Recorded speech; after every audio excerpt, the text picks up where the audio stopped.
ihahatid? Huwag kayong pakasisiguro sa inyong mga nakikita. Maaring mahina ako sa paningin ninyo, pero hindi nyo alam ang kaya kong gawin. Sagot naman ni Roble. Kahit wala siyang naaaninag na mga bagay sa napakadilim na kawalang kanyang napasukan, ay nananatiling malakas pa rin ang kanyang loob. Iniisip na lamang niya ang kanyang maestro na buhay pa at naghihintay sa kanyang pagdating. Habang nakikiramdam si Roble sa paligid, ay patuloy ang pag-usal niya ng mga itinuro sa kanya ni Mael. Roble, huwag mong gagamitin ang aral na ito hanggat hindi ka pa nalalagay sa bingit ng kamatayan. Ang usal na pampagaling sa iyong mga sugat ay nagdudulot din ito ng epekto sa iyong kalusugan. Maaaring manghina ka sa iyong katandaan kapag inabuso mo ang paggamit dito. Dahan-dahan lang, Roble, at mag-isip ka ng mabuti. Palagi mong iisipin na hindi lang sa mga usal na ito umiikot ang buong kakayahan mo. Wika ni Mang Mael sa isipan ni Roble. Bigla-bigla kasing pumapasok sa kanya ang pangaral ng kanyang mga naging maestro sa tuwing ginagamit niya ang mga usal na ibinigay nito. Habang siya ay patuloy na nag-uusal ng karunungang ibinahagi sa kanya ni Mang Mael, ay nananatili siyang nakaalerto sa paligid. Ilang minuto pa ang lumipas ay naramdaman ni Roble ang paghiwa sa kanyang braso ng isang matalas na bagay. Alam niyang nasugatan siya sa pagdantay nito sa kanyang katawan. Pero ang ipinagtataka niya ay hindi man lang siya nakaramdam ng hapde. Ilang beses na umulit ang ganoong pangyayari, kaya ang ginawa niya ay pinakiramdaman niya ng maigi ang buong paligid. Di ba walang sakit? Huwag kang mag-alala.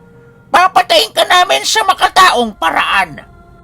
Dahil sa ito na ang huli mong daraanang harang. Magkakaroon ako ng gantimpala. Pasalamat ka, Ginoo, at hindi ka namin pinahirapan ng husto. Wika ng isang matanda. Kahit naririnig ito ni Roble, ay hindi niya pa rin malaman ang eksaktong kinaroroonan nito. Si Roble noong mga oras na yun ay patuloy sa pag-uusal ng mga aral ni Mang Mael upang kahit papaano'y mabawi niya ang kanyang lakas ng katawan. Maliban sa pagod na nararamdaman ni Roble, ay iniinda niya rin ang kanyang sugat sa kanyang braso. Patuloy pa rin ang pagkirot nito na parabang kinakagat siya ng langgam. Habang nag-uusal si Roble, ay patuloy pa rin ang ginagawang pag-atake ng dalawang matanda. Suguko ka na! Di mo na matatakasan ng karimlang iyong pinasukan! Wala ka ng pag-asang makawala pa sa sitwasyong ito! Sigaw ng isang matanda. Habang nagsasalita ang matandang pinuno ng grupo, ay patuloy pa rin si Roble sa pag-iisip ng kanyang susunod na gagawin. Ang mutyang binigay ko sa iyo ay gagabayan ka sa oras ng kagipitan. Manalig ka, Roble, at huwag kang makakalimot sa Panginoon. Alam kong meron kang natutunang usal sa silid ng Garuda na maaaring magbigay ng karagdagang kapangyarihan sa mutya ng bulkan.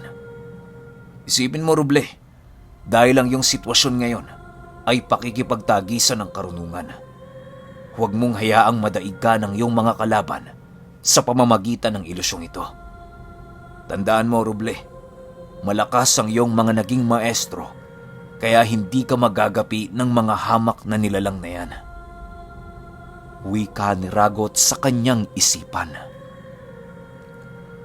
Kung merong ka pang lakas, ikaw na pinili ng Apo, ay maaari mo kong tawagin upang mailigtas ko ang buhay mo. Dagdag naman ng espiritu ng kalis. Dahil sa mga narinig ni Roble, ay agad niya namang kinuha ang mutsyang inilagay niya sa kalis. Pagkuha niya dito ay umupo siya sa kanyang kinaroroonan habang nakapikit. Iniisip niya ng mabuti kung ano ang nais iparating ni Ragot sa kanyang sinabi. Hanggang sa dumating ang puntong naalala niya ang usal na kanyang sinaulo sa silid ng garuda. Ang usal para sa apoy. Ang unang pumasok sa isip ni Roble dahil sa kakayahan ng kanyang mutsyang hawak. Habang siya ay nag-uusal sa mutsyang taglay niya, ay siya namang dahan-dahang pagningas ng katawan ni Roble na animoy nasusunog na ito. Dahil sa mga kakayahang ipinamalas ni Roble, ay labis itong ikinagulat ng 3 matandang kanyang kalaban. Kasabay ng pagningas nito ay ang paggamot ng kanyang mga sugat. Biglang nawala ang malalalim na sugat ni Roble sa kanyang katawan at kasabay nito ang pagkalat ng napakalaking apoy na halos baluti na ang buong paligid. Hindi na din nakalapit kay Roble ang mga matatandang kanyang kalaban dahil sa kanyang ginawa. Pagtayo na pagtayo ni Roble, ay dahan-dahan din itong nagmulat ng kanyang mga matang nagbabaga. Maging ang ilong at bibig ni Roble ay napuno na ng apoy dahil sa pagningas nito. Nang makatayo na si Roble ay siya namang pagputok ng apoy sa paligid. Halos masunog na ang isang matandang kanyang kalaban dahil sa init ng apoy na nanggagaling sa kanyang kinaroroonan. Matapos yan ay bigla ding nawala ang ilusyong ginawa ng mga ito na siyang naging sanhi upang masipat na ni Roble ang kinaroroonan ng kanyang mga kalaban. Walang sabi-sabi ay agad niyang hinawakan ang naiwang buntot pagi ni Mang Lucas upang gamitin sa pakikipaglaban. Paghampas ni Roble sa kinaroroonan ng mga matatanda ay biglang humaba ang buntot paging yon na siyang ikinadakip ng isang matanda. Nagpupumiglas ang matandang nadakip ni Roble dahil sa apoy na bumabalot sa buntot pagi. Nang makita ito ng mga kasamahan ng matanda, ay agad din itong sumugod sa kinaroroonan ni Roble upang kitilan siya ng buhay.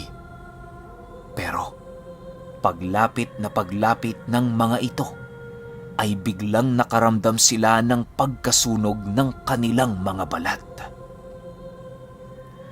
Sa oras na lumapit kayo sa akin, ay katapusan nyo na. Masyado ata kayong bilib sa inyong paningin. Hayaan niyong ituro ko sa inyo ang salitang takot. Huwag kayong mag-alala dahil sa inyong susunod pang buhay, mararamdaman ng lahat ng sakit ng ito. Paalam! Wika ni Roble paglapit ng mga matatanda. Matapos mabitawan ni Roble ang mga katagang yan, ay siya namang pagkakaroon niya ng pakpak na gawa sa apoy. Nang akmang papatakas na ang mga matanda dahil sa takot, ay bigla itong hinawakan ni Roble sa ulo at walang pag-aalinlangang inihampas sa lupa. Ang unang nahawakan ni Robleng matanda ay nawalan agad ng buhay dahil sa pagkakapisa ng ulo nito. Matapos niyang magawa ang bagay na yon, ay hinabol niya naman kaagad ang isa pang matandang papatakas.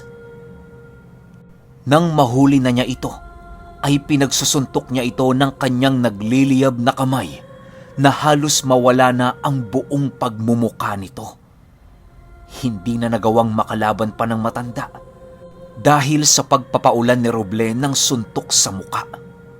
Nakaangat na lamang ang mga kamay nito na para bang wala ng lakas lumaban. Dahil sa gigil ni Roble, ay pinag-uuntog niya pa ang ulo nito sa mga batong naroon sa kanilang kinaroroonan.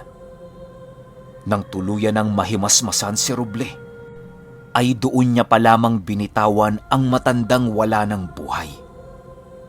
Sa kabilang dako naman ay patuloy pa rin sa pagpupumiglas ang matandang nadakip ng buntot pagi.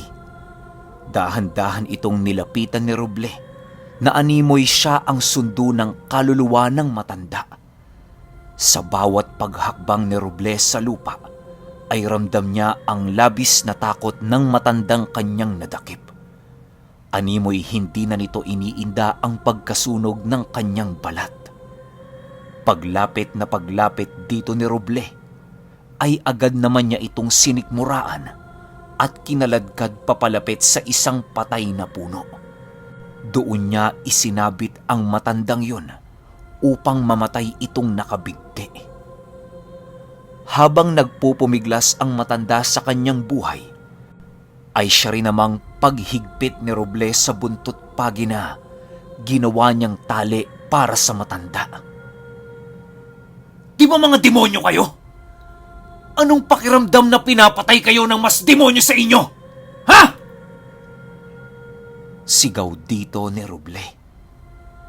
Hindi naman nakakasagot ang matandang kanyang kausap dahil sa pagpupumiglas nito.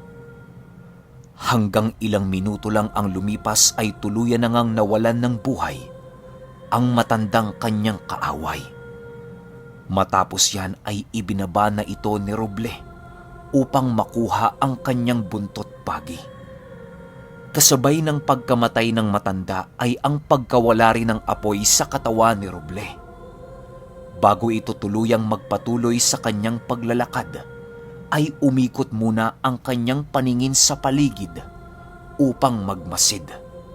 Pansin pa din ni Roble ang mga kakaibang nilalang na naroon sa lugar na kanyang kinaroroonan. Habang siya ay naglalakad, pansin ni Roble ang gaan ng kanyang pakiramdam. Ang mga iniinda niyang sugat ay nawala din. Ang kate matapos ang pakikipaglaban niya sa mga matatandang humarang sa daanan, nawala rin. Animoy nagkaroon siya ng panibagong katawan ayon sa kanya. Malapit na ako sa aming dating baryo. Hintayin mo lang ako ng Gem.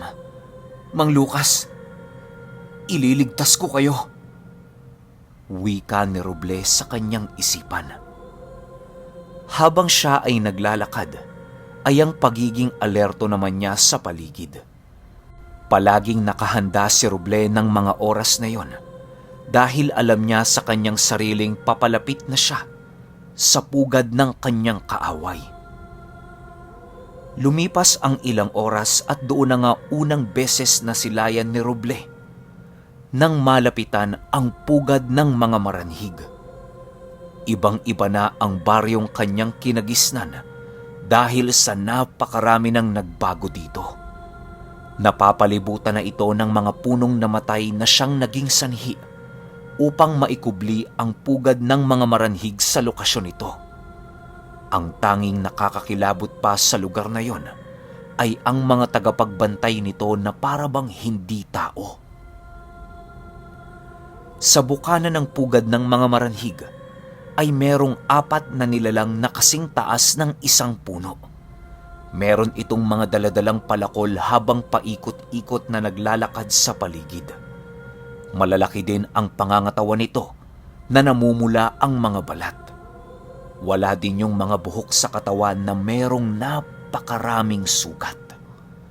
Animoy naaagnas na ang mga tagapagbantay na yon dahil sa mga sugat nilang pinapasukan ng mga uod. Habang pinag-aaralan ni Roble ang paligid, ay siya namang paghanap niya sa maaaring kinaroroonan ni Nong Gem at ni Mang Lucas. Pero sa kasamaang palad, ay hindi niya mahanap ang kanyang mga maestro dahil sa hindi niya masipat mula sa kanyang kinukublian ang gitna ng baryo.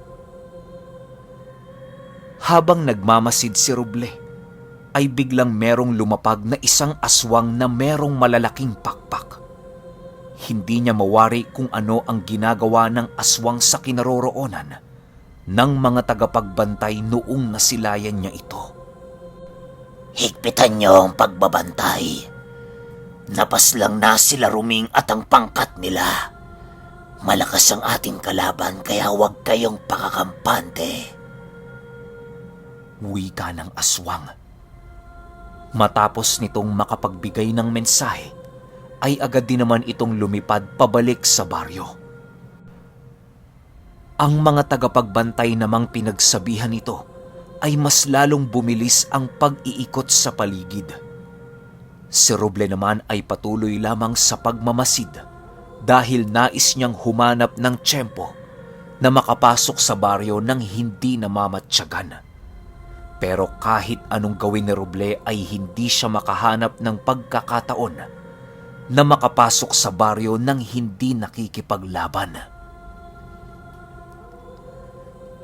Ilang minuto pa ang lumipas ay biglang nakarinig si Roble ng isang sigaw na pamilyar sa kanya. Kung hindi siya nagkakamali, sigaw yon ni Mang Lucas. Dahil sa mga narinig ni Roble, ay mas lalong lumakas ang kanyang hangaring makapasok sa pugad ng mga maranhig, puwersahan man o hindi. Walang sabi-sabi ay agad siyang tumayo sa kanyang pinagkukublian. Naagaran din naman ang pagsipat ng mga tagapagbantay. Lahat ng 4 na nilalang na yon ay sumugod kay Roble nang masilayan siya nito. Di rin naman nagpatinag si Roble sa mga ito, kaya ang ginawa niya ay sumugod din siya papalapit dito. Habang mahigpit ang pagkakahawak ni Roble sa kalis, ay nag-uusal ito ng mga espiritual na sandata. Nakakaya na niyang gawin ang lahat ng yon dahil sa ibinigay sa kanyang lakas nang mutyang nasa ilalim ng pangangalaga niya. Pagkapakawala niya ng 1,000 palaso, ay siya namang pagtama nito sa mga nilalang na merong hawak na palakol. Ang isa dito ay agad niyang nakitilan ng buhay, samantalang ang 3 naman ay nananatiling matatag sa kabila ng mga nakabaong palaso sa mga katawan nila. Pagbanggaan ng palakol at kalis ng naunang sumugod, ay agad namang nahati ang palakol ng tagapagbantay. Matapos nitong mahati ay bigla namang sinuntok nito si Roble, gamit-gamit ang kamao niyang umuusli na ang mga buto. Pagsuntok ng nilalang kay Roble, ay agad namang tumilapon si Roble sa damuhan, pero hindi ito naging sapat upang maalisan siya ng wisyo. Pagtayo ni Roble, ay kasabay nito ang pag-usal niya ng mga aral ni Mang Mael. Matapos niyang mag-usal ay agad namang natanggal ang pagsisikip ng kanyang dibdib. Pagsugod ulit ng nilalang na yon ay hindi na ito pinahintulutan pa ni Robleng makalapit. Bigla siyang nag-usal ng mga pamako dito at mga espiritual na sandata. Matapos niyang mapakawalan ang mga aral na yon, ay ang pagbagsak naman ng tagapagbantay sa lupa. Dahil sa medyo may kahinaan ang usal na binitawan ni Roble, ay dali-dali niya namang nilapitan ang nagpupumiglas na nilalang upang kitilan ito ng buhay. Paglapit niya dito ay agad niya itong pinugutan ng ulo at kasabay nito ang pag-ilag ni Roble sa pag-ataking ginawa ng isa sa mga kasama nito. Noon ding nakikipaglaban si Roble sa mga tagapagbantay, ay hindi na niya nililimitahan ang kanyang sarili.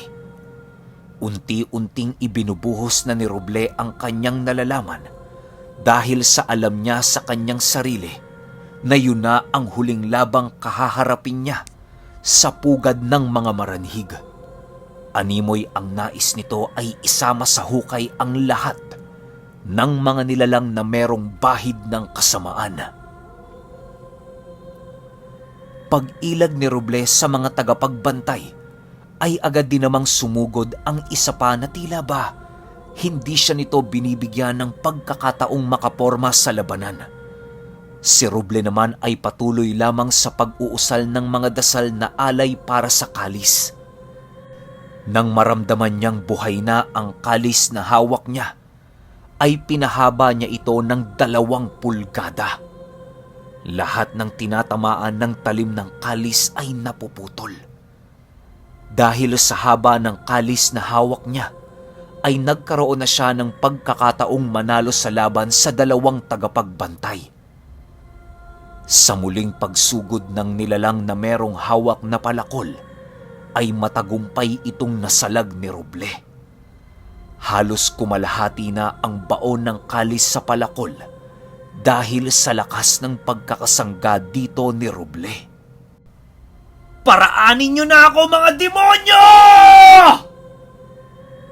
Sigaw dito ni Roble. Dahil sa bigat ng palakol ng nilalang na umatake sa kanya, ay napilitan si Robleng kunin ang buntot paging nasa likod niya. Pinaghahampas niya ang nilalang na kanyang kalaban, pero hindi pa rin ito sapat. Nananatiling nakatayo at malakas ang nilalang sa kabila ng mga binitawang pag-atake ni Roble. Nang mapansin ni Robleng hindi ito tinatabla ng buntot pagi, ay nag-usal ito ng sibat ni Atardar.